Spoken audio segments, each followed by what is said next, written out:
آج اگر حکومت پوچھ لیتی ہے کہ یہ مال کہاں سے آیا، یہ بلیک منی ہے یا وائٹ منی، تو لوگوں کو جان کے لالے پڑ جاتے ہیں اور پھر ساری رات جو ہے وہ ٹیبل پہ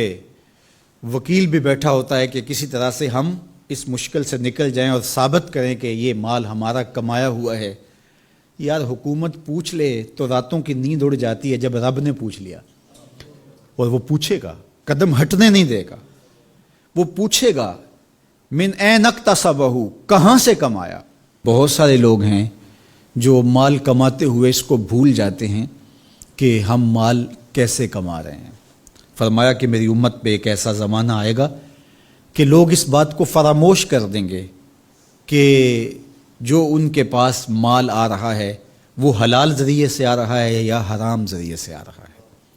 مال کی محبت اس قدر غالب ہو جائے گی کہ حلت اور حرمت اٹھ جائے گی، اور جب کوئی شخص اس مقام پہ پہنچ جاتا ہے، طمع اس قدر بڑھ جائے، پھر سمجھو کہ اس نے قیامت کے دن اللہ کے حضور سخت شرمندگی کا اہتمام کر لیا ہے، سخت رسوا ہوگا اس دن۔ تو ہر صورت کے اندر وہ ذرائع اختیار ہمیں کرنے ہوں گے جو حلال ہیں۔ علماء نے لکھا ہے کہ اگر رزق پاک نہیں ہے تو نیک لوگوں کی دعاؤں سے بھی حصہ نکال دیا جاتا ہے، یعنی ایک تو اس کی اپنی دعا قبول نہیں ہوگی، دوسرا نیک لوگ جو دعائیں مانگتے ہیں، اللہ پوری امت پہ رحم کر، پوری امت کی خیر فرما، تو اس شخص کا حصہ نیک صالحین لوگوں کی دعاؤں سے نکال دیا جاتا ہے۔ تو قیامت کے دن اللہ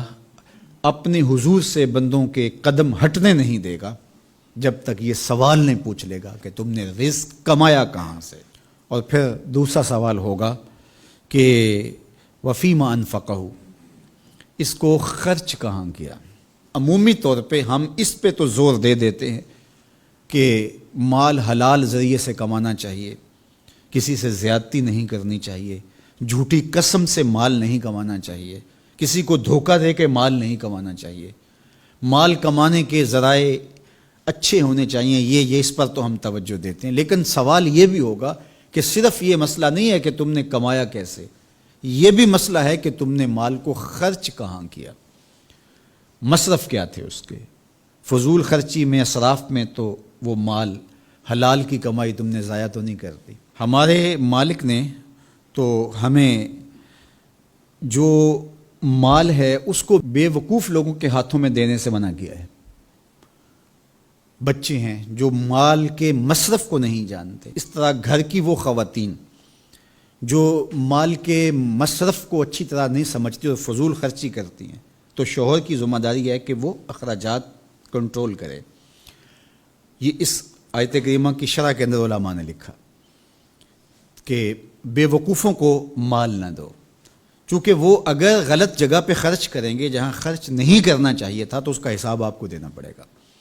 تو مال کو خود بھی ایسی جگہ پہ خرچ نہ کریں اور مال کا امین ان کو نہ بنائیں جو ایسی جگہ پہ خرچ کریں جو اس کا مصرف نہیں ہے۔ تو جو مال فضول خرچی میں اڑا دے تو اس سے بھی پوچھا جائے گا، اور جو حرام میں لگائے، سراسر حرام میں لگائے، اس مال سے عیش و عشرت کرے، اس مال سے رشوت دے کے کسی کا حق چھینے، اس مال سے کسی پر ظلم کروائے، کسی پر زیادتی کروائے،